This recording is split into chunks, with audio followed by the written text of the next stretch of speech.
राम राम मंडळी. मंडळी, घरातील पसारा आवरताना आम्हाला हा ब्रश आणि हा कलर दिसला, आणि तो कलर दिसल्या क्षणी आमच्यातील कलावंत खऱ्या अर्थाने जागा झाला आणि आम्हाला मोहच आवडला नाही. कला हेच जीवन, ही जी उपाधी आहे, जी मन आहे, ती अगदी खरी आहे. आणि कला कुठलीही असो, ती कधीच उपाशी मारत नाही. आणि काही वर्षापूर्वी आम्ही देखील ही कला आमच्यात आत्म सन्मानार्थ सादर करत असताना आज ती कला अजूनही आमच्यात जिवंत आहे. आणि ती कला आमच्या रसिक मायबाप प्रेक्षकांना दिसावी म्हणून या ठिकाणी थोडंसं प्रात्यक्षिक या ठिकाणी आम्ही करून दाखवतोय. आमच्यात ही कला आहे. तुम्ही आमच्यातल्या बऱ्याचशा कला बघितल्यात. अभिनय असेल, नेते अभिनेते, पशु पक्षी, वयोवृद्ध आजी आजोबा, लहान बाळ यांची आवाज काढण्याची जी कला आहे तीही आमच्या अंगीकृत आहे. त्याहूनही अजून अनपेक्षित पद्धतीने जी जोपासून ठेवलेली कला होती ती म्हणजे ही कला आहे. आणि ह्या कलेवरच आम्ही काही वर्षापूर्वी घरचा उदरनिर्वाह आणि जो खर्च आहे तो खऱ्या अर्थानं भागवत होतो.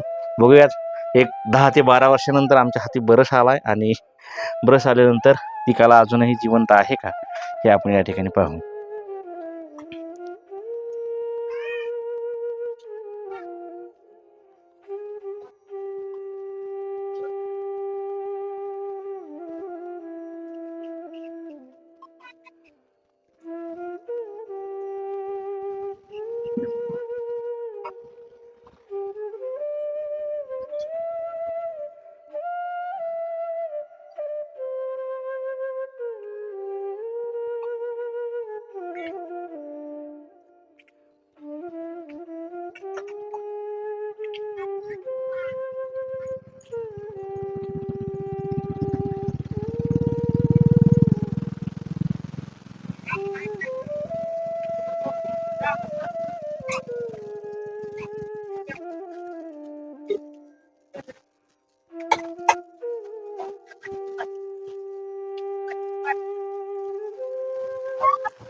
तर मंडळी, कमीत कमी 10 ते 12 वर्ष झालं हा ब्रश हातामध्ये घेतलेला.